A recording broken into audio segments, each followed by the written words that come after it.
I can't believe it. The Earth's inner core has supposedly stopped rotating and changed direction. That's what a recent news report says. Surprising, isn't it?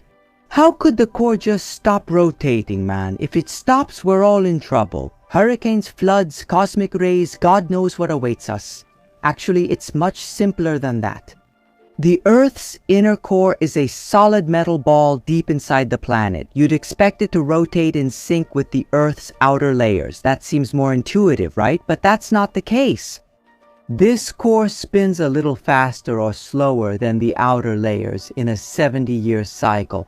Sometimes the core gets ahead, other times it falls behind the outer layers. The difference in rotation is small and could only be measured by studying the seismic waves from massive earthquakes and their reflections caused by Earth's solid core.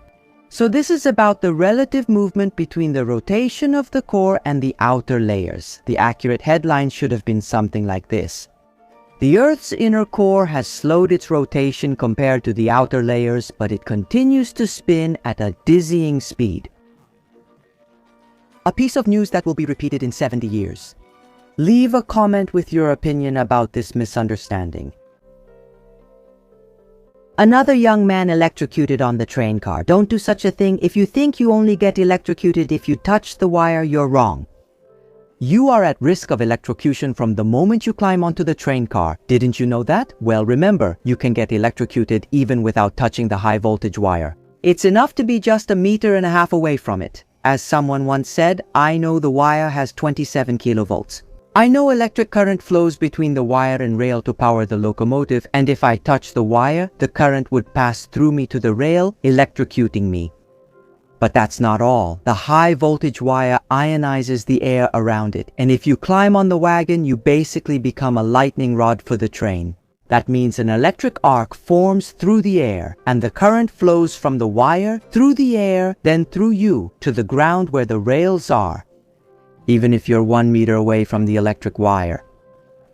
As a result, you'll be electrocuted instantly even if you didn't touch the wire. It'll be like a lightning strike. So, dear friends, don't go anywhere near high voltage power lines. Don't come close to them. That's why they're marked like that. You can get electrocuted even from a distance. Here's what can happen. This is a NASA simulation of a flight into a supermassive black hole surrounded by a disk of hot, glowing gas. For the camera, time slows down compared to that of a distant observer. It's now moving so fast that the simulation slows down to see it better. The speed of the camera makes the light sources directly ahead much brighter. Now the camera begins its 10-minute plunge toward the event horizon. The event horizon is a spatial boundary beyond which nothing, not even light, can escape from the black hole. The camera reaches the event horizon. Now, light from outside the universe still shines in, but it can never leave. The film camera is a device. Microseconds later, it reaches the singularity. Because of turbulence in the air, a man was thrown into the overhead bin and got stuck there. How is that possible? Most often, turbulence in the air occurs because of unpredictable movements of air masses, which pilots can't see because the air is transparent.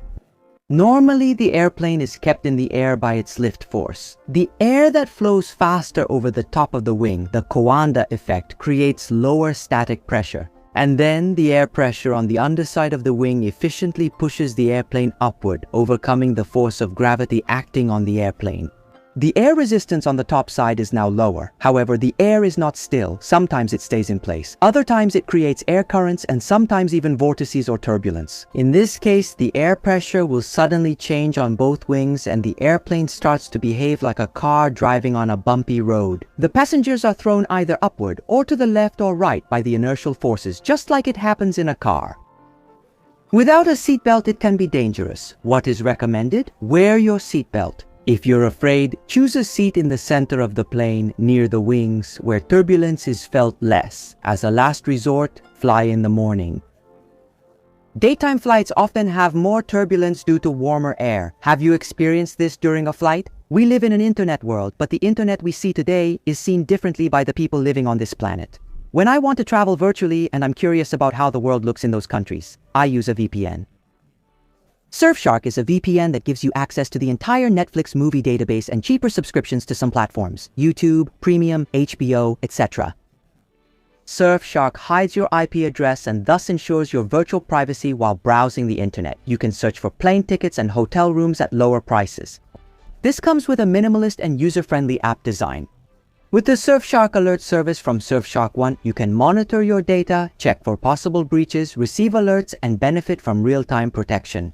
And Surfshark Antivirus helps you keep your device virus-free, do a quick or full scan of your device, benefit from real-time protection, and schedule scans. Ensure your privacy with Surfshark. Go to my link in the description and enter the promo code PRESURA. This way, you'll get 4 months free.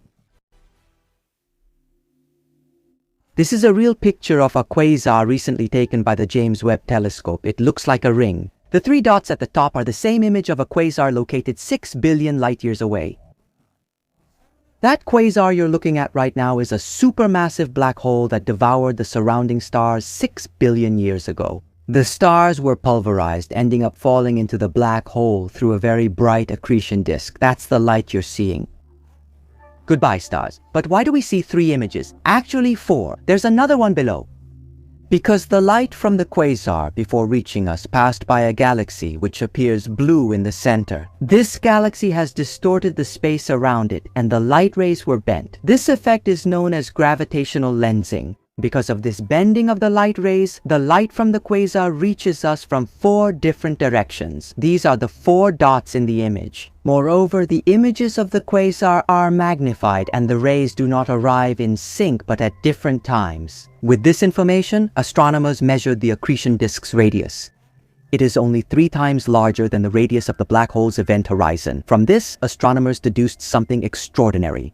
The black hole rotates around its own axis at a speed that, at the event horizon, is half the speed of light. Look at this image once again. There truly is another world there. Distant and strange to grasp. You can't believe this. They built the most precise atomic clock. It only loses a second every 30 billion years, which is twice the age of the universe. Amazing! Instead of using the well-known atomic clocks based on microwaves, this clock uses visible light, which vibrates thousands of times faster than microwaves. The clock is more precise. How does it work? By trapping tens of thousands of strontium atoms in a lattice of laser beams. The atoms are cooled to incredibly low temperatures, microkelvin, so they don't escape from the optical tweezers of the laser beams, and in this way, they preserve their delicate quantum states. In these states, the atoms have precise quantum transitions determined by their energy levels. Truly, what's amazing is that this clock can detect the tiny changes in time dilation caused by gravity. Any clock lowered by the thickness of a human hair will lag by a few thousand billionths of a second. Did you notice that? I don't think so. But does the new clock measure something like that? Do you realize what possibilities could open up? From understanding the effects of gravity on microscopic quantum states to exploring the mysteries of dark matter and dark energy by precisely measuring what happens in the cosmos. What would you measure with a watch like this? This was filmed today over Romania, Sunday at 9:25 p.m.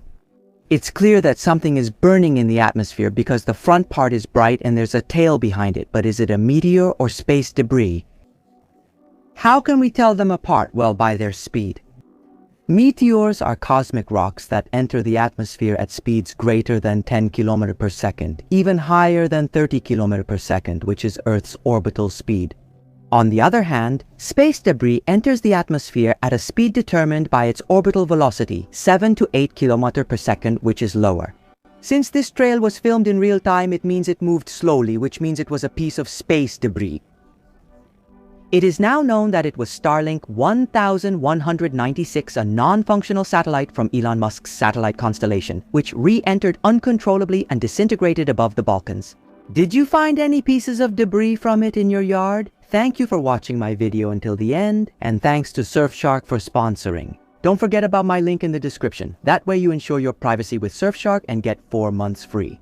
Until next time, I'm Christian Presura, Fisica Povestita. You are cool. I wish you all the best. Goodbye.